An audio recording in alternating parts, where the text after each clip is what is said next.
بسم الله والحمد لله والصلاة والسلام على رسول الله وعلى آله وصحبه ومن والاه. أما بعد، فمر معنا في الدرس المتقدم الكلام حول بقية أقسام التوحيد. فالتوحيد ينقسم إلى كم أقسام؟ إلى 3 أقسام. ما هي أقسام التوحيد؟ توحيد الربوبية، توحيد الألوهية، توحيد الأسماء والصفات. أحسنت. ثم قال حفظه الله: فصل: خطر الشرك. وهذا الذي مشى عليه العلماء في كتبهم وفي رسائلهم. أولا يبين التوحيد وأقسامه، ثم بعد ذلك يبين الشرك وأقسامه. يبين الشرك لأنه ضد التوحيد. قال: كما أن أعظم ما أمر الله به هو التوحيد، فإن أعظم ما نهى عنه الشرك. وكما أن دعوة النبي صلى الله عليه وسلم ابتدأها بالدعوة إلى التوحيد بقوله: قولوا لا إله إلا الله تفلحوا. قال: فإنه اختتمها بالتحذير من الشرك بقوله: لعن الله اليهود والنصارى اتخذوا قبور أنبيائهم مساجد، يحذر ما صنعوا. قال: وكل دعوة إلى التوحيد هي في نفسها تحذير من الشرك، والعكس بالعكس، أي وكل تحذير من الشرك هو دعوة إلى التوحيد، هو دعوة إلى التوحيد. فالنبي صلى الله عليه وسلم ابتدأ دعوته بالتوحيد والنهي والتحذير من الشرك. قولوا لا إله إلا الله تفلحوا. لا إله إلا الله اشتملت على التوحيد وعلى نفي الشرك، على التوحيد وعلى نفي الشرك، لأن لا إله أي هذا نفي، وهو نفي أن يكون لله شريك. إلا الله هنا أثبت الألوهية لله عز وجل. لا إله نفي، وإلا الله إثبات، فنفى الشرك ثم أثبت التوحيد. قال: ومن علم عظيم قدر التوحيد فإنه يجب عليه أن يعلم عظيم خطر الشرك. فإذا كان الفلاح في الدارين من ثمار التوحيد، فإن الشقاء في الدنيا والآخرة من ثمار الشرك. فكبير الشرك هو الكفر، وصغيره أكبر الكبائر على الإطلاق. أي من علم عظيم قدر التوحيد، أن العبد لا يدخل الإسلام إلا به، لا بالتوحيد، أن العبد لا يقبل منه عمل إلا به، وما أمروا إلا ليعبدوا الله مخلصين له الدين. قال الله عز وجل: تبارك الذي بيده الملك وهو على كل شيء قدير، الذي خلق الموت والحياة ليبلوكم أيكم أحسن عملا. جاء عن جمع من العلماء منهم الفضيل بن عياض: أحسن عملا أي أخلصه وأصوبه، أخلصه وأصوبه. وأما إذا لم يكن العمل خالصا فإنه لا يقبل. وقدمنا إلى ما عملوا من عمل فجعلناه هباء منثورا. هذا ليس فيه إخلاص، ليس فيه إخلاص كما يذكر أهل التفسير.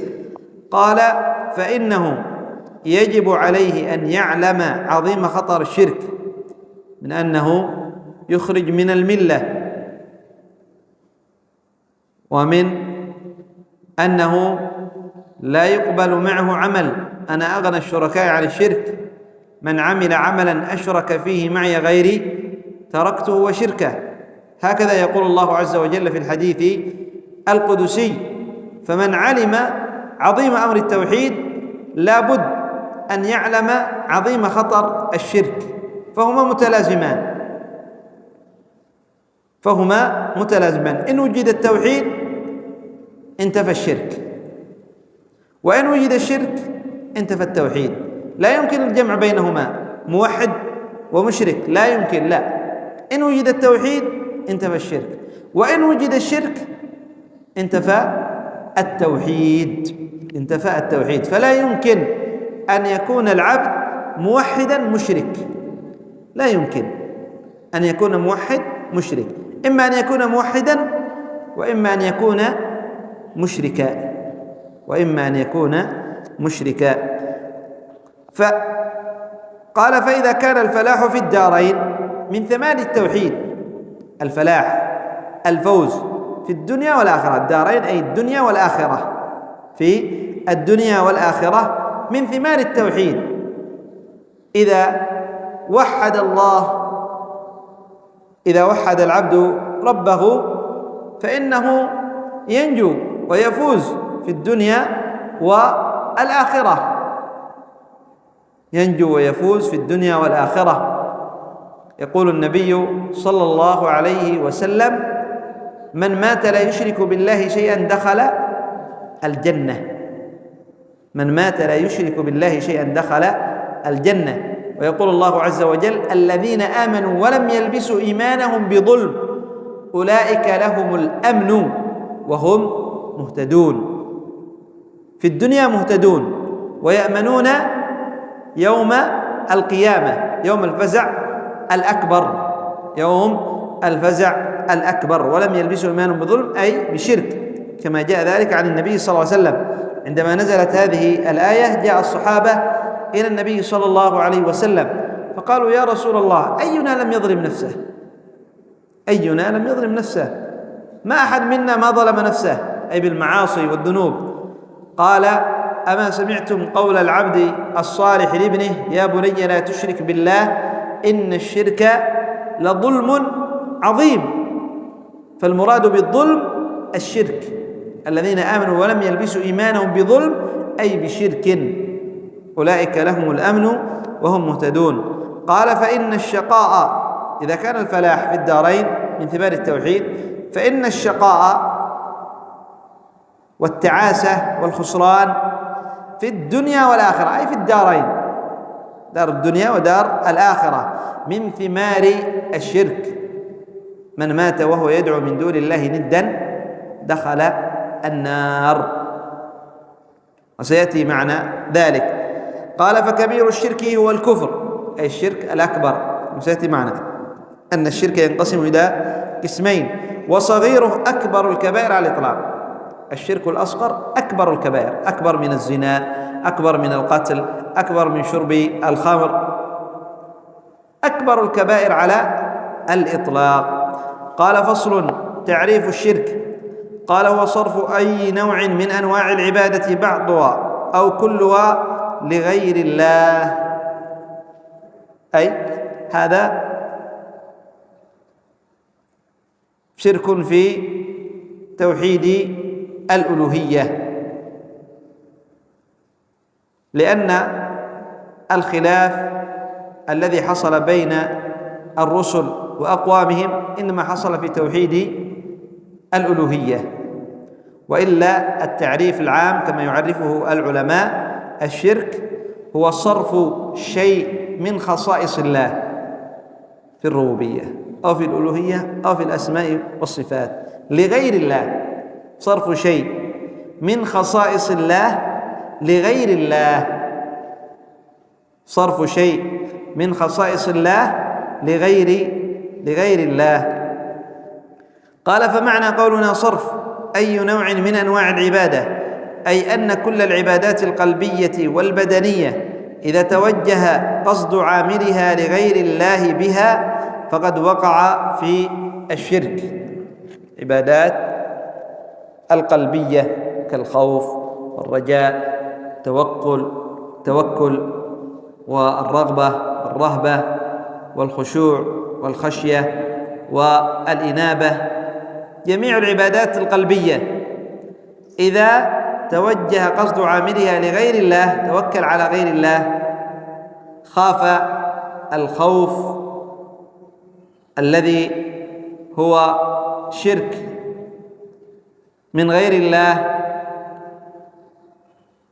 خشي غير الله، استعان بمخلوق فيما لا يقدر عليه إلا الله، كل هذه شرك بالله عز وجل.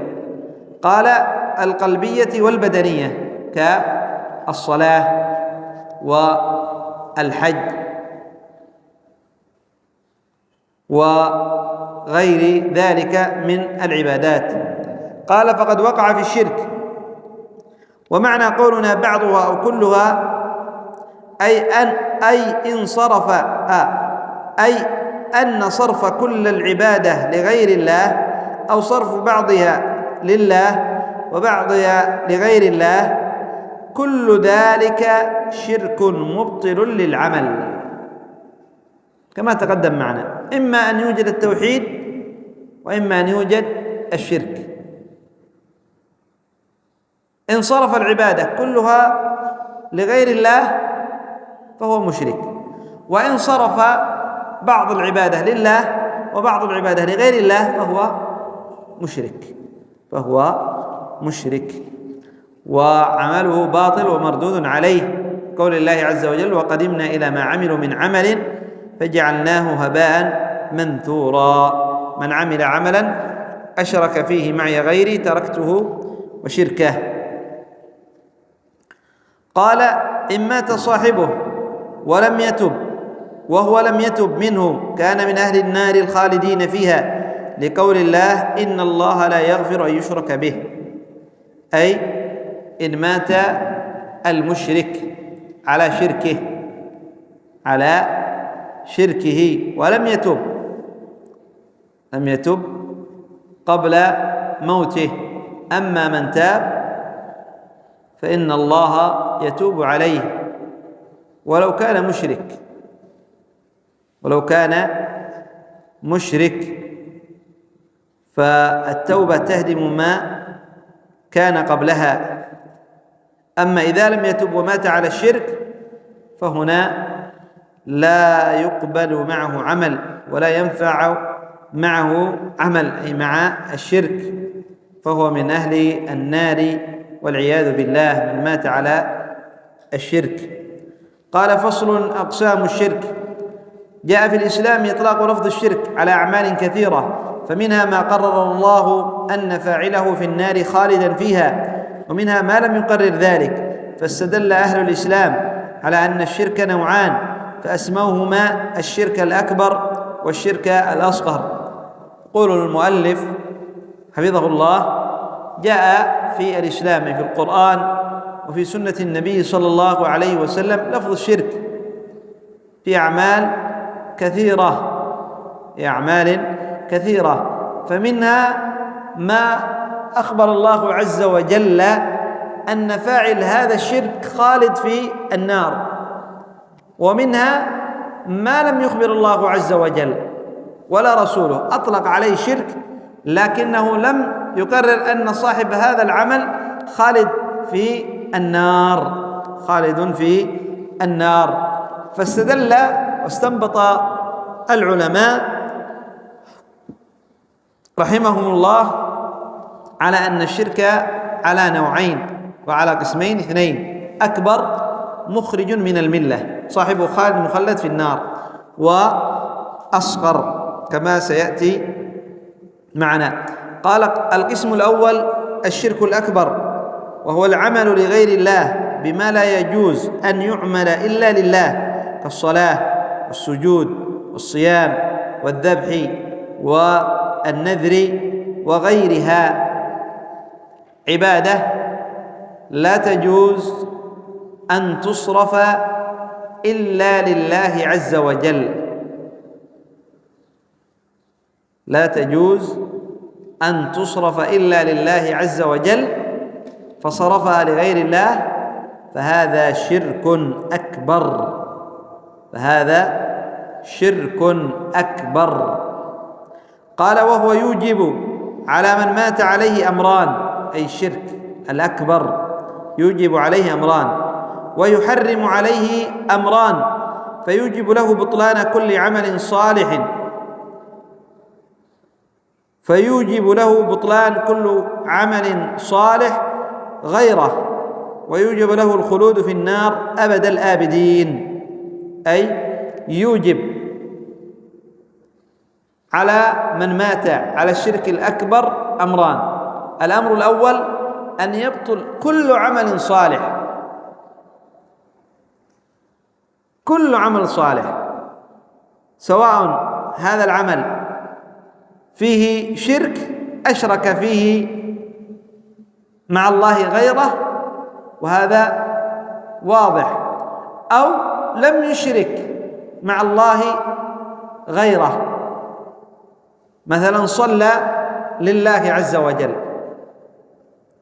مثال صلى لله عز وجل لكن صام لغير الله، صام لغير الله عز وجل، أشرك شركا أكبر، نذر لغير الله، دعا غير الله، هو يصلي لله، دعاء غير الله معروف هذا شرك، هذا العمل باطل. من عمل عملا أشرك فيه معي غيره تركته وشركه.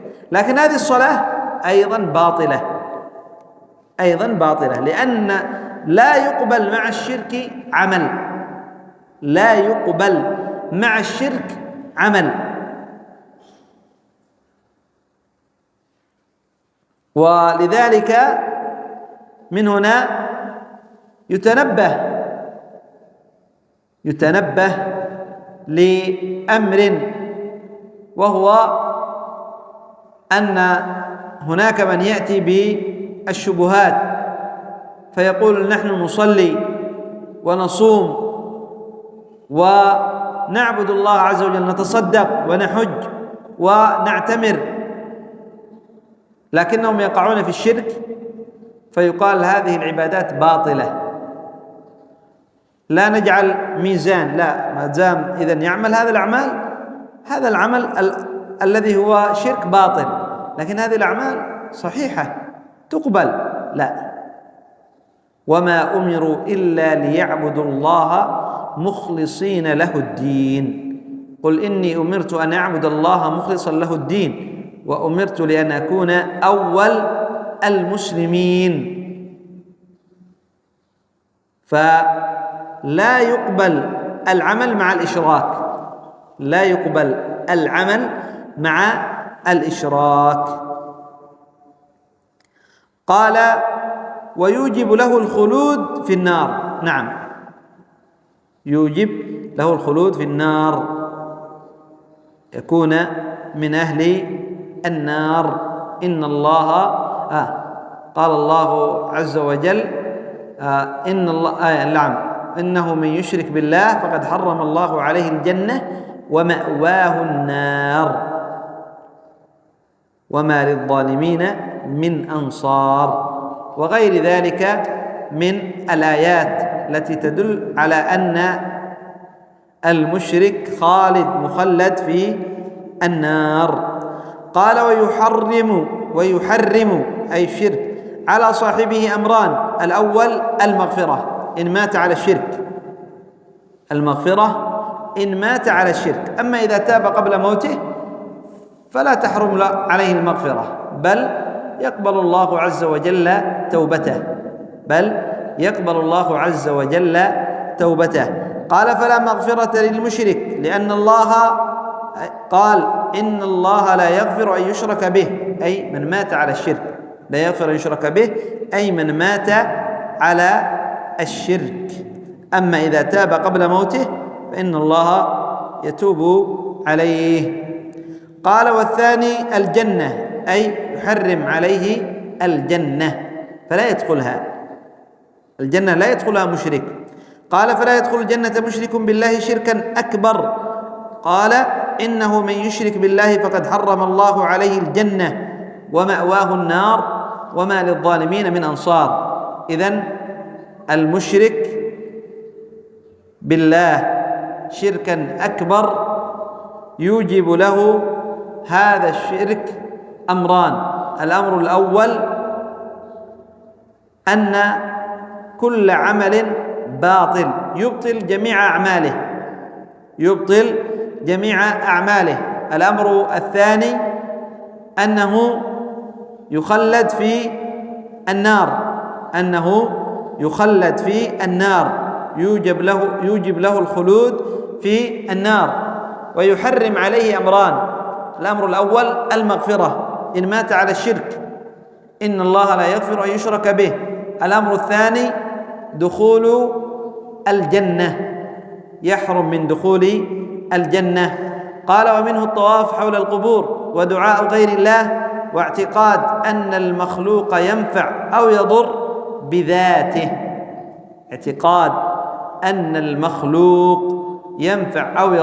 بذاته، فلا أحد ينفع ولا يدفع الضر إلا الله عز وجل. يقول الله عز وجل على لسان محمد صلى الله عليه وسلم: قل لا أملك لنفسي نفعا ولا ضرا إلا ما شاء الله وهو خير الخلق. قال: القسم الثاني الشرك الأصغر. قال: وهو يشترك مع الأكبر بالاسم ولكنه ليس من نفس الجنس، فلم يرد نص على أن فاعله من الخالدين في النار، فكان شركا أصغر وهو كله محرم، وهو أكبر الكبائر بعد الشرك الأكبر، فلا يجوز التهاون بأمره أو التقليل من شأنه. قال: ومن أمثلته، أي أمثلة الشرك الأصغر، وهو من أكبر الكبائر على الإطلاق، ويدخل في قول الله عز وجل: إن الله لا يغفر أن يشرك به ويغفر ما دون ذلك لمن يشاء. قال العلماء أن الشرك الأصغر أيضا لا يغفر، فيعذب صاحبه في النار لكنه لا يخلد. قال: ومن أمثلته الرياء اليسير بعض الأعمال، في بعض الأعمال. قال: كأن يصلي الرجل لله ولكنه يطمع مع ذلك في مدح فلان أو ثنائه، وكالحلف بالأمانة أو بالكعبة أو بالمصحف أو بالأب أو بالذمة أو بالطلاق أو بالنبي أو غير ذلك، يحلف بغير الله مع تعظيمه لله. أما إذا عظم المحلوف فهذا شرك. إذا عظم المحلوف به، يعظم النبي كتعظيمه لله، أو يعظم الكعبة كتعظيمه لله، فهذا شرك أكبر، لكنه يحلف، هذا شرك لفظي، أو يقول ما شاء الله وفلان، أو لولا الله وفلان، هذا شرك لفظي لا يجوز. لولا الله ثم فلان، ما شاء الله ثم شاء فلان، فهذا شرك لفظي إذا لم يعظم صاحبه ذلك الذي أشركه مع الله كتعظيمه لله، شرك أصغر. أما إذا عظمه كتعظيم الله فهو شرك أكبر. قال أو غير ذلك، كل ذلك من الشرك الأصغر إذا كان الحالف ذكر لا يقصد أن هذه المحلوفات عظيمة كعظمة الله أو أشد، فهو لا يخرج صاحبه من الإسلام، لكنه من أكبر الكبائر. أما إن اعتقد أنها عظيمة كعظمة الله أو أشد فذلك شرك أكبر. نكتفي بهذا القدر إلى هنا. سبحانك اللهم وبحمدك، أشهد أن لا إله إلا أنت، أستغفرك وأتوب إليك.